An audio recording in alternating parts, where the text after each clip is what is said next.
आपका अपने YouTube channel पर हार्दिक अभिनंदन करता हूं। मैं मुकेश टाक आज आपको 10वीं क्लास की गणित पढ़ाने जा रहा हूं। 10वीं क्लास की गणित का आज हमारा प्रश्नावली का लास्ट चैप्टर बचा है। दूसरी प्रश्नावली हम कर रहे थे जिसकी हमने 3 प्रश्नावली कंप्लीट कर ली थी। 2.1, 2.2, 2.3 कंप्लीट हो गई थी। अब हम बात करेंगे आज की प्रश्नावली 2.4। तो इसके बारे में आपको बता देता हूँ। ये प्रश्नावली भी आपके लिए बहुत आसान है। कल मैंने जो आपको 2.3 प्रश्नावली कराई थी उसके बारे में मैंने आपको ये कहा था कि ये जो प्रश्नावली है वो बहुत ही ज़्यादा इम्पोर्टेंट है, ये बात बताई थी। उसमें से सवाल कन्फर्म आता परीक्षा के अंदर। आज हम जो प्रश्नावली पढ़ेंगे 2.4, ये प्रश्नावली बहुत आसान है, क्वेश्चन आ सकता है इसके अंदर से भी, लेकिन ज़्यादा चांस 2.3 का है। उसको ज़्यादा मिलाएं, उसको ज़्यादा पढ़ें, उसको ज़्यादा सॉल्व करें। तो आज हम प्रश्नावली करते हैं 2.4 का पहला सवाल करते हैं। तो पहला सवाल ये है 2.4 का कि अगर हमें कोई परिमेय संख्या दी गई है और हमें पता लगाना है कि उसका जो दशमलव प्रसार है वो शांत है या अशांत है। अगर नॉर्मल तरीके से हम देखें तो हम किसी भी संख्या में भाग लगा के हम देख सकते हैं। भाग लगाने के बाद हमें पता चल जाता है, अगर भाग पूरा पूरा जाता है यानी शेषफल अगर 0 आ जाता है तब तो उस संख्या का दशमलव प्रसार शांत होगा। और अगर भाग लगाने के बाद उसका जो दशमलव मतलब शेषफल 0 अगर नहीं आता है, मतलब भाग लगाते ही जाते हैं और उसका अंत नहीं आता है, तो ऐसी परिमेय संख्याओं को जो दशमलव प्रसार है वो अशांत होता है। तो ये बात आपको अच्छी तरह से मालूम है।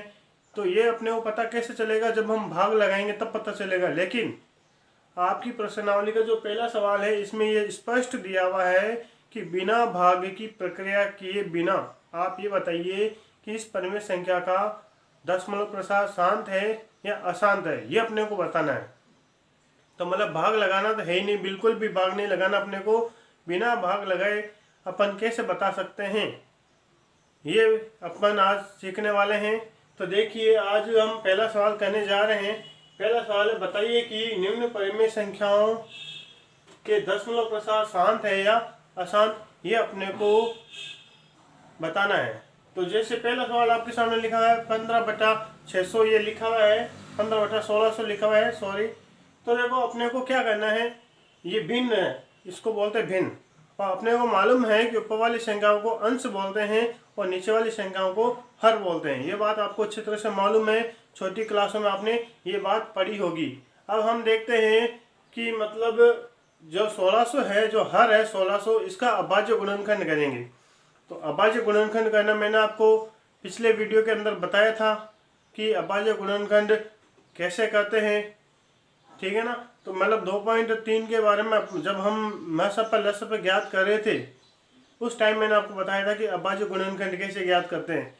तो 1600 का अभाज्य गुणनखंड आपको करना आता ही है, तो मैंने सीधा लिख दिया अभाज्य गुणनखंड करके। 1600 का अभाज्य गुणनखंड होता है 2 की घात 6 इंटू 5 की घात 2, ये होता है। तो ये आपको मालूम होना चाहिए। तो अपन ये देखेंगे, आपको एक बात याद रखनी है, किसी भी संख्या के अंदर अगर हम 2 का या 5 का अगर भाग लगाते हैं, 2 का या 5 का भाग अगर हम लगाते हैं तो भाग पूरा पूरा जाएगा। इसके अलावा कोई जैसे मान लो 3, 5, 3, 7, 9 ऐसी कोई संख्याएं हैं जिसका अगर भाग लगाए हम किसी संख्या में तो उसका भाग पूरा पूरा नहीं जाता है। कहने का मतलब है 2 का गुणज, एक तो 2 का गुणज होना चाहिए और एक 5 का गुणज होना चाहिए। इन दो संख्याओं का अगर हम भाग लगाएं, इन दो संख्याओं का अगर हम भाग किसी भी संख्या में लगाएं तो दशमलव प्रसार शांत आएगा, ये फिक्स है। चाहे आप ट्राई करके देख लेना। लेकिन ध्यान रखना, जैसे मान लो कोई कहता मैं 4 का भाग लगाऊं तो 4 है तो 2 का गुणज ही। अगर आप 6 का भाग लगाओगे तो 6 किसका, 2 का गुणज है ना। तो आप भाग लगा के देखोगे तो आपको पता चल जाएगा कि दशमलव प्रसार शांत है या अशांत है। लेकिन अपने को एक बात स्पष्ट रूप से ध्यान रखनी है, यहाँ पे अगर हर का अपन अभाज्य गुणनखंड करते हैं तो उसका जो रूप है वो 2 की घात m इंटू 5 की घात n का रूप का होना चाहिए। ये नियम है इस विधि का, ठीक है। तो देखो यहाँ पे 15/2 की घात 6 इंटू 5 की घात 2, तो मतलब या तो देखो इनका जो अभाज्य गुणनखंड है या तो 2 की घात में होना चाहिए या 5 की घात में होना चाहिए या 2 और 5 दोनों की घात में होना चाहिए। इनके अलावा कोई दूसरी संख्या आ गई तो उसका दशमलव प्रसार अशांत माना जाएगा। इस बात का आप विशेष ध्यान रखेंगे। तो कहने का मतलब है अभाज्य गुणनखंड केवल और केवल 2 और 5 का ही होना चाहिए। तो देखो यहाँ पे 2 की घात m, ये 2 की घात 6 और 5 की घात 2 आया, तो इसका मतलब ये 2 की घात m इंटू 5 की घात n के रूप का है ये। तो इसमें हर 2 की घात m इंटू 5 की घात n के रूप का है, अर्थात हर में 2 और 5 ही अभाज्य गुणनखंड है। अतः इसका जो दशमलव प्रसार है वो कैसा होगा, शांत होगा। तो आपको ये बात अच्छी तरह से समझ आ गई होगी कि किसी भी संख्या का अगर अपने पता लगाना है कि दशमलव प्रसार शांत है या अशांत है, परिमेय संख्या की बात कर रहा हूँ, ध्यान रख लेना, परिमेय संख्या की बात हो रही है, तो उसके हर का आप अभाज्य गुणनखंड कर लीजिए। अभाज्य गुणनखंड करने के बाद आप अगर वो 2 की घात और 5 की घात में आता है तो आपका दशमलव प्रसार वो शांत होगा। अगर इन दो संख्याओं के अलग कोई दूसरी संख्या आ गई तो दशमलव प्रसार हमेशा अशांत होगा। इस बात का आप विशेष तौर से ध्यान रखेंगे। अब देखिए दूसरा सवाल की बात करते हैं। 13/3125 लिखा हुआ है, इसका अपने को ज्ञात करना है कि दशमलव प्रसार शांत है या अशांत है। तो देखो क्या करेंगे, इसमें इसका जब अभाज्य गुणनखंड किया मैंने तो 5 की घात 5 आया। तो देखो यहाँ पे 2 की घात नहीं है, फिर भी इसका जो गुणनखंड है वो 2 की घात m इंटू 5 की घात n का रूप का है। इस बात का ध्यान रखना है। तो यहाँ ये नियम यहाँ लिखेंगे वापस, हर 2 की घात m इंटू 5 की घात n के रूप का है, अतः 13/3125 का दशमलव प्रसार है वो शांत होगा। कैसा होगा, शांत होगा। आगे बात करते हैं हम। अब देखिए तीसरा सवाल, 23/2 की घात 5 इंटू 5 की घात 2। तो ये सवाल तो और भी आसान हो गया आपके लिए। इसमें तो आपको अभाज्य गुणनखंड ज्ञात करने की जरूरत ही नहीं है, इतना आसान सवाल आ गया आपके लिए। कहना मतलब ये बाकी 2 सवालों में क्या कि अपने को अभाज्य गुणनखंड ज्ञात करना पड़ा था, लेकिन यहाँ पे इनका अभाज्य गुणनखंड ज्ञात करने की बिल्कुल ही जरूरत नहीं है, सीधा सा आपको पता चलेगा। आपने देख लिया कि इस हर का जो अभाज्य गुणनखंड है वो 2 की घात m और 5 की घात n के रूप का है। तो सीधा सा नियम लिख दीजिए, आप कुछ भी नहीं करना है, इसका आंसर सीधा आ रहा है। यहाँ लिखेंगे इसके हर में केवल अभाज्य गुणनखंड 2 और 5 ही है, अर्थात यह 2 की घात m इंटू 5 की घात n के रूप का है, अतः इसका दशमलव प्रसार शांत होगा। तो ये बात आपको अच्छी तरह से समझ आ गई होगी। अब आगे देखिए क्वेश्चन नंबर 4, 17/6। अब 6 का अभाज्य गुणनखंड करना तो बहुत आसान है आपके लिए। तो इसका जब अभाज्य गुणनखंड करेंगे आप तो देखो 2 इंटू 3 आएगा, 2 इंटू 3 आया। तो देखो अपने नियम में क्या है, 2 की घात और 5 की घात ये आना चाहिए, इसके अलावा नहीं आना चाहिए, लेकिन यहाँ पे देखो 3 आ गया है, तो ये क्या हो गया, इसका दशमलव प्रसार अशांत हो गया। ये बात मैंने आपको पहले बताई थी। तो देखो यहाँ लिखेंगे हर 2 की घात m इंटू 5 की घात n के रूप का नहीं है, अतः 17/6 का दशमलव प्रसार है वो अशांत आवृत्ति का होगा। तो देखिए इस प्रश्न के अंदर 7 सवाल हैं, जिसमें से मैंने 4 सवाल सॉल्व करके बता दिया आपको। बाकी के 3 सवाल मैं सोचता हूँ कि आपको समझ आ चुका होगा ये। अब ये 3 सवाल आपके लिए तो चुटकियों का काम है, अच्छी तरह से आप कर सकते हैं इस सवाल को। इतना मैं कॉन्फिडेंट के साथ कह सकता हूँ कि मैंने आपको ये समझा दिया है। तो आप इन 3 सवालों को भी प्रैक्टिस करके करेंगे तो ये बहुत आसानी से आपसे हो जाएंगे, ठीक है ना। तो ये आप सवाल एक बार कॉपी में नोट कीजिए, बाकी आगे करते हैं। लिख लीजिए, मैं साइड में हो जाता हूँ, लिख लीजिए आप सवाल ये। तो आपने वो सवाल आप अच्छी तरह से लिख लिया होगा और समझ में भी आ गया होगा आपको। अब देखिए आगे हम बात करते हैं क्वेश्चन नंबर 2 के बारे में। क्वेश्चन नंबर 2 है वो क्वेश्चन नंबर 1 से ही संबंधित है, ध्यान रखना है। आधा सवाल क्वेश्चन नंबर 1 है, उसके आगे थोड़ा सा और है, बस वो कुछ नहीं है, तो आप ध्यान से समझेंगे। प्रश्न ये लिखा हुआ है कि निम्न परिमेय संख्याओं के दशमलव प्रसार लिखने। अपने को दशमलव प्रसार ज्ञात करने, दशमलव प्रसार क्या होंगे वो ज्ञात करने, और सबसे पहले ये बताना है कि इस परिमेय संख्या का दशमलव प्रसार शांत है या अशांत है, पहले ये बताना अपने को। तो ये तो अपन ने पहले सवाल के अंदर सीख लिया था कि दशमलव प्रसार शांत है या अशांत कैसे ज्ञात करते हैं। तो वो बात यहाँ पे है। यहाँ संख्या दी हुई 13/125, तो हर 125 है, इसका अभाज्य गुणनखंड करेंगे अपन तो आएगा 5 की घात 3। तो 5 की घात 3 आ गया, ये मैंने आपको पहले बताया था। तो यहाँ लिखेंगे, यहाँ हर है तो 2 की घात m इंटू 5 की घात n के रूप का है। अतः यह संख्या है ना, इस संख्या का जो दशमलव प्रसार है वो क्या होगा, तो हमने इस प्रकार पता लगा लिया है कि इस दशमलव प्रसार इसका शांत है या अशांत है, ये अपने पहले पता लगा लिया है। अब इसका मान ज्ञात करना है, तो मान ज्ञात करना बहुत आसान है आपके लिए, ध्यान से समझोगे तो अच्छी तरह से समझ आ जाएगा। तो देखो सबसे पहले क्या करेंगे, यहाँ पे घात किस रूप में आई है, 5 की घात 3 के रूप में आई है ना। 5 को किस संख्या से गुणा करें कि 10 आ जाएगा, तो आपको अच्छी तरह से मालूम है 5 को अगर 2 से गुणा करेंगे तो 10 आता है, ये तो आपको पता है। तो देखो यहाँ पे 5 की घात 3 को 2 से गुणा करेंगे, लेकिन 2 की घात है ना वो 5 की घात के बराबर होना चाहिए। 2 की घात है वो किसके बराबर होना चाहिए, तो मैंने आपको बताया था कि मतलब 5 को 2 से गुणा करेंगे तो 10 आएंगे, तो 2 की घात भी वही होनी चाहिए जो 5 की घात है। तो देखो 5 की घात 3 है ना, तो 2 की घात 3 को अंश और हर दोनों से गुणा करना पड़ेगा, इस बात का ध्यान आप अच्छी तरह से रखेंगे। तो देखो 2 की घात 3 को अंश और हर दोनों से गुणा कर दिया है हमने, फिर देखो 13 का 13 वापस आ गया। अब 2 की घात 3 आपको पता है 8 होता है, 2 की घात 3 का मान क्या होता है, 8 होता है। अब देखिए यहाँ पे एक नियम लगा है, जब घातांक वाला नियम है a की घात m इंटू a की घात n, ये होता है b की घात m। जब आधार अलग अलग होते हैं और घातें सेम होती है तो इस कंडीशन के अंदर ये जो है आधार ये गुणा हो जाएंगे और घात इन दोनों के साथ में अलग एक साथ रूप में आ जाएगी, ये बात आपको कंफर्म मालूम होगी।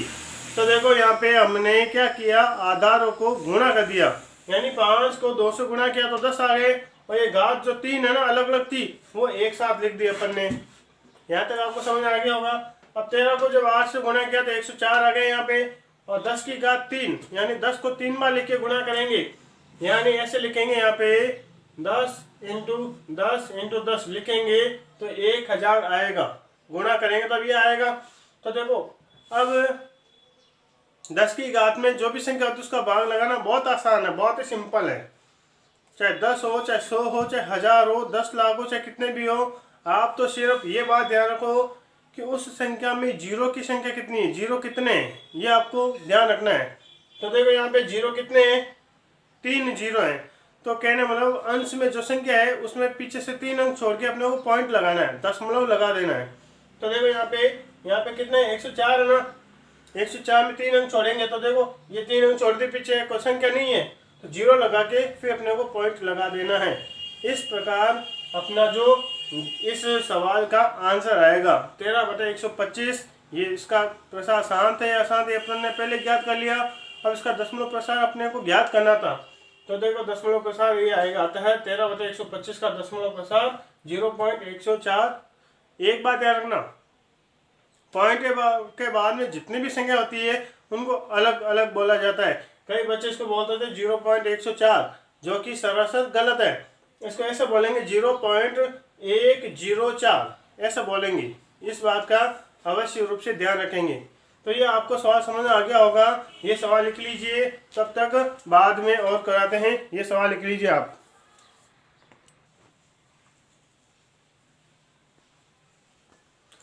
तो आपको वो सवाल समझ आ गया होगा और आपने अच्छी तरह से अपनी नोटबुक में लिख लिया भी होगा। अब देखिए हम क्वेश्चन नंबर आगे बात करते हैं, क्वेश्चन नंबर 2 की। क्वेश्चन नंबर 2 है, इसको ध्यान से समझेंगे आप। तो देखिए क्वेश्चन नंबर 2 दिया हुआ है, सेम जो अपन ने दूसरे का जो पहला सवाल किया था ना, सेम वही विधि यहाँ पे अपने को काम में लेनी है, ठीक है ना। तो देखो यहाँ पे 14,588/625 लिखा हुआ है। 625 का अपने को अभाज्य गुणनखंड ज्ञात करना है, तो अपन ने अभाज्य गुणनखंड ज्ञात किया तो 5 गया 4 आया। तो देखो यहाँ पे ये नियम लिखेंगे। यहाँ परिमेय संख्या के हर का अभाज्य गुणनखंड 2 की घात m इंटू 5 की घात n का रूप का है, अतः इसका दशमलव प्रसार शांत होगा। ये बात हमने यहाँ लिख दी। अब देखिए 5 की घात 4 आया है। अब मैंने आपको पहले बताया था कि 5 को किससे गुणा करेंगे कि 10 आ जाएगा। 5 को 2 से गुणा करेंगे तो 10 आएगा। और घात कौन सी होनी चाहिए? जो 5 की घात है वो 2 की घात होनी चाहिए। घातें दोनों की समान होनी चाहिए। इस बात का विशेष ध्यान आपको रखना है। तो देखिए 5 की घात 4 तो है ही है, 2 की घात 4 को अंश और हर दोनों से गुणा कर देंगे। तो दोनों से गुणा करेंगे तो देखो क्या आएगा, 2 की घात 4 का मतलब क्या होता है 16। और यहाँ पे वो मैंने आपको पहले बताया था घात वाला नियम लगाएंगे। यहाँ पे a की घात m इंटू बी की घात m, तो क्या होगा, जब घातें समान होती है आधा अलग अलग होते तो आधा गुना हो जाएंगे। तो देखो 5 को 2 से गुणा करें तो 10 आ गए। 10 की घात 4, 10 की घात 4 का मतलब ये होता है 10,000। अब मैंने आपको बताया था कि इसका भाग कितना, इसको भाग लगाना कितना आसान है, ये मैंने बताया था आपको। यहाँ आप देखिए 10,000 में जीरो की संख्या कितनी है, जीरो होते हैं इसके अंदर 4। तो आपको अंश में 4 अंक छोड़ के अपने को पॉइंट लगाना है। तो देखो पीछे से 4 अंक छोड़ दिए मैंने, 4 अंक छोड़ के यहाँ पे पॉइंट लगा दिया, तो अपना उत्तर क्या आ जाएगा 23.3408। इस प्रकार अपना दशमलव प्रसार का मान हमने ज्ञात किया है। अब ये सवाल आप लिख लीजिए, इसके बाद हम क्वेश्चन नंबर दूसरे का तीसरा करेंगे। आप ये लिख लीजिए तब तक।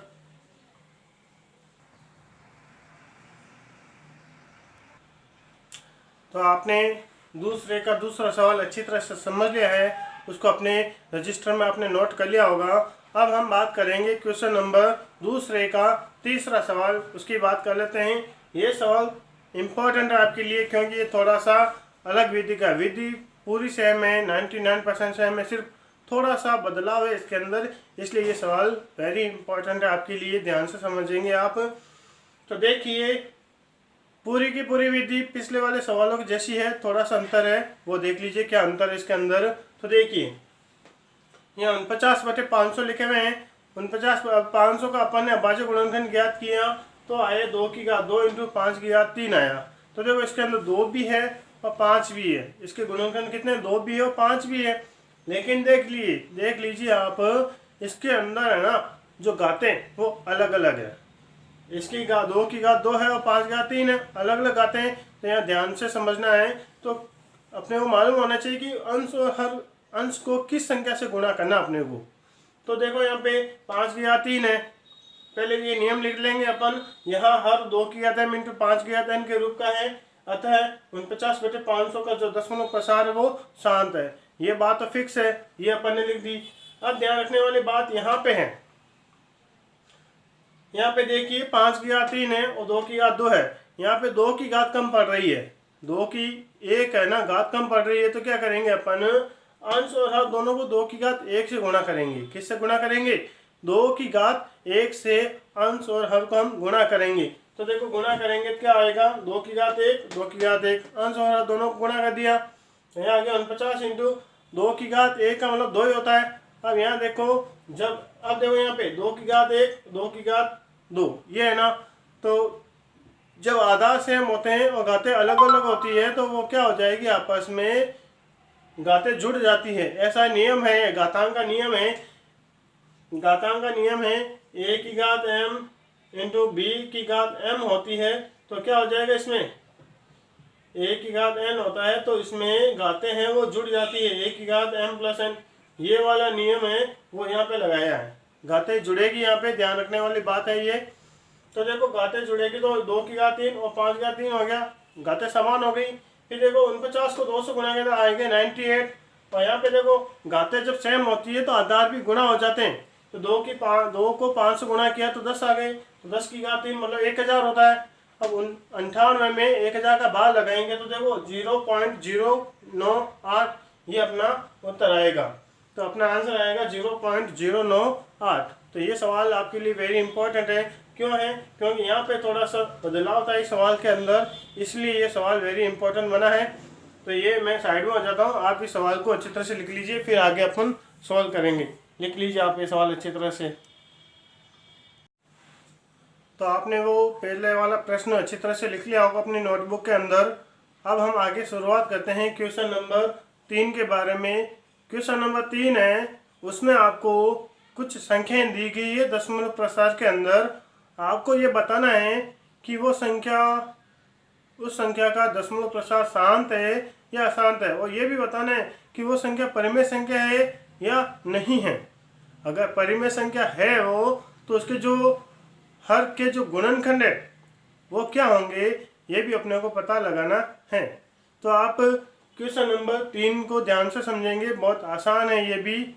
तो देखिए क्वेश्चन नंबर 3 लिखा हुआ है, नीचे दर्शाए गए दशमलव प्रसार के लिए निर्धारित कीजिए कि यह संख्या परिमेय संख्या है या नहीं है। परिमेय संख्या है या नहीं है, ये पता लगाना है। और यदि ये परिमेय संख्या है तो इसके जो हर है, हर के अभाज्य गुणनखंड के बारे में टिप्पणी लिखिए। कहने का मतलब है हर का जो अभाज्य गुणनखंड है उसके बारे में हमें बताना है कि उसके अभाज्य गुणनखंड क्या होंगे। तो देखिए पहला सवाल है आपके सामने 0.120, 1200, 1200, 1200 ये लिखा हुआ है और आगे डैश डैश लिखा है। इसका कहने मतलब है ये संख्या, इस संख्या का जो दशमलव प्रसार है वो अशांत है। कहना मतलब है पूरे पॉइंट के बाद में जब डैश डैश आ जाता है तो इसका अनंत हल होगा, आगे हल जाते जाएगा। तो देखिए इस संख्या का दशमलव प्रसार वो अशांत है या अनावृत्ति है, और ये दशमलव प्रसार इसका कैसा है, अशांत है, और इसको P/Q के रूप में नहीं लिखा जा सकता। कहने मतलब है इसको भिन्न के रूप में नहीं लिखा जा सकता। क्यों नहीं लिखा जा सकता? क्योंकि इसका जो दशमलव प्रसार है वो अशांत है, इसलिए यह संख्या क्या होगी, परिमेय संख्या नहीं है। अगर परिमेय संख्या नहीं है तो क्या होगी, यह अपरिमेय संख्या होगी, जिसको P/Q के रूप में नहीं लिख सकते हैं। ठीक है, अब क्वेश्चन नंबर 2 के बारे में बात करते हैं। क्वेश्चन नंबर 2 लिखा है 43.123456789। अब देखो इसका आगे पॉइंट लगा के आगे नहीं लिखा हुआ कुछ भी। यहाँ पे देखिए, यहाँ पे डैश डैश क्या है, यहाँ पे डैश डैश नहीं है। इसका मतलब इसका दशमलव प्रसार कैसा है, शांत है, और यह परिमेय संख्या है। अब परिमेय संख्या है तो इसके जो हर हैं उनका अभाज्य गुणनखंड ज्ञात करके देखेंगे कि किस किस संख्या के गुणनखंड है इसके अंदर। तो देखो यहाँ अगर पॉइंट हटाएंगे तो बटे में कितने जीरो आएंगे, ये किसके ऊपर निर्भर करता है। यहाँ पॉइंट के बाद में 9 अंक है। कितना अंक है, 9 अंक है। तो यहाँ हर के अंदर 1 लगा के 9 जीरो लगाने, 1 लगा के 9 जीरो लगाने। क्यों लगाने, क्योंकि यहाँ पे पॉइंट के बाद में 9 अंक है इसलिए। तो देखो यह संख्या P/Q के रूप का है, मतलब इसको अपन ने भिन्न के रूप में लिख दिया है ना, इसलिए यह संख्या P/Q के रूप की है। अब देखो यह एक परिमेय संख्या है, जिस संख्या को हम भिन्न में लिख सकते हैं तो वह परिमेय संख्या होगी, ये बात फिक्स है। और ये परिमेय संख्या है तो अब इसका जो Q है, मतलब इसका जो गुणनखंड है, ये हर का अभाज्य गुणनखंड ज्ञात करना। तो देखिए यहाँ पे हर का अभाज्य गुणनखंड दिया हुआ है यहाँ पे। तो देखिए यहाँ पे लिखा है Q बराबर, ये लिखा हुआ है 1 लिख के 9 जीरो लगा दिए हमने। अब देखो ये जितने जीरो होते हैं वो 10 की घात में लिखने हैं।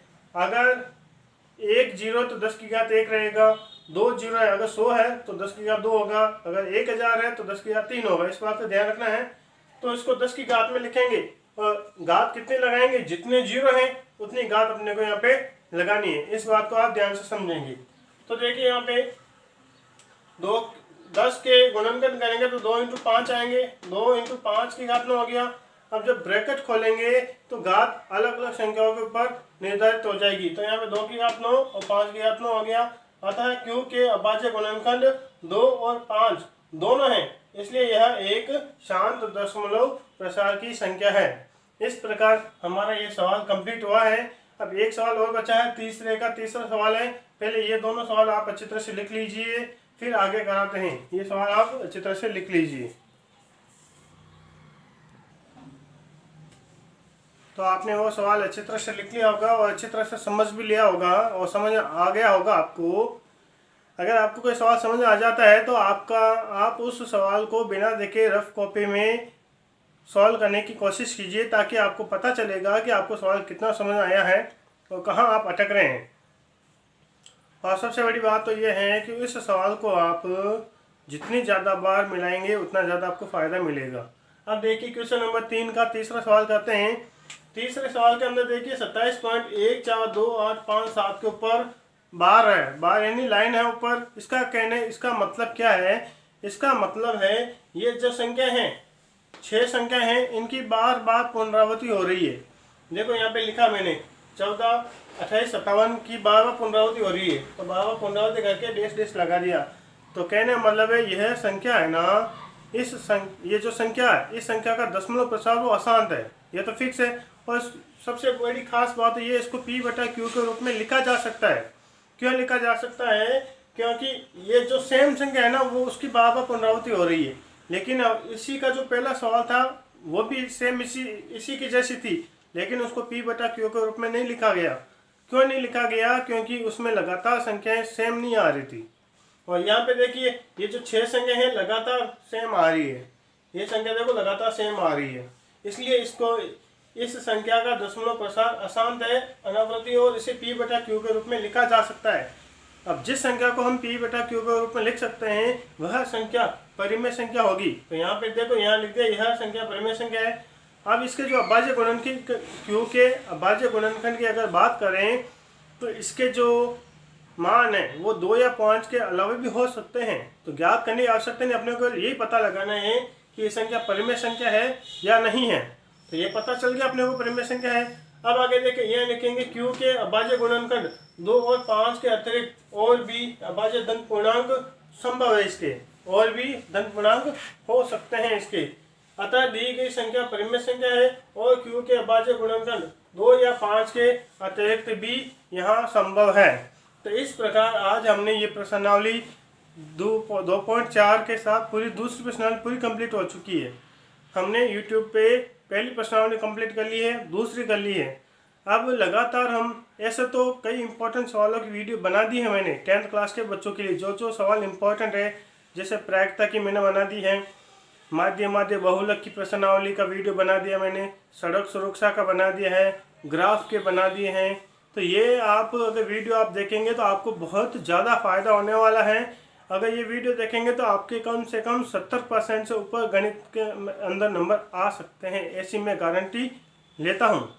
अगर आप वीडियो को लगातार रोज़ाना देखेंगे, एक दिन छोड़ के एक दिन देखेंगे, मतलब वीडियो काफ़ी सारे हैं तो टाइम तो लगेगा, लेकिन आपको टाइम देना ज़रूरी है।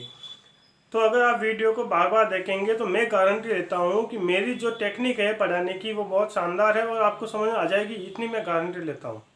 तो आप इस वीडियो को बार बार देखें, अच्छी तरह से समझें। जहाँ पे भी कोई समस्या हो तो आप मुझे कमेंट करके बता सकते हैं कि सर मुझे इस सवाल में यहाँ समस्या है, तो मैं गारंटी के साथ उसके ऊपर वीडियो बनाऊँगा और उस सवाल को वापस समझाऊँगा आपके लिए। लेकिन आप वीडियो देखेंगे पूरा और अपने दोस्तों के साथ इसको शेयर भी करें और वीडियो को बार बार देखें। बस मेरा तो कहना यही है। अब लॉकडाउन है, आपको पता है, हम कोचिंग चला नहीं सकते, स्कूल नहीं चला सकते। बस एक ही उपाय है कि हम कैसे करके आपकी मदद कर दें। आपको खुद को मालूम होगा कि वीडियो बनाने में कितनी मेहनत लगती है। कम से कम 2-3-4 घंटे आराम से लगते हैं वीडियो बनाने में। तो वीडियो बनाने के बाद उसको सेट भी करना पड़ता है, इसलिए इतनी मेहनत करते हैं, आपके लिए करते हैं। इसलिए आप इस हमारी मेहनत का फ़ायदा आप लो, पूरा फ़ायदा लो, ऐसा मैं आपसे कह रहा हूँ, ठीक है ना। तो आप इन वीडियो को बार बार देखें। अपने जितने भी 10वीं क्लास के बच्चे हैं, जितने भी भाई बहन हैं, उन सबके पास ये वीडियो शेयर करें ताकि उनको भी इसका फ़ायदा मिल सके। कई बच्चे ऐसे होते हैं जो ना तो कहीं कोचिंग गए हैं ना कोई बात, कईयों की मतलब आर्थिक स्थिति कमज़ोर होती है तो जा नहीं पाते कोचिंग। तो ऐसे बच्चों के पास अगर आप ये वीडियो शेयर करेंगे तो आप बहुत अच्छा उनके लिए फ़ायदा होगा।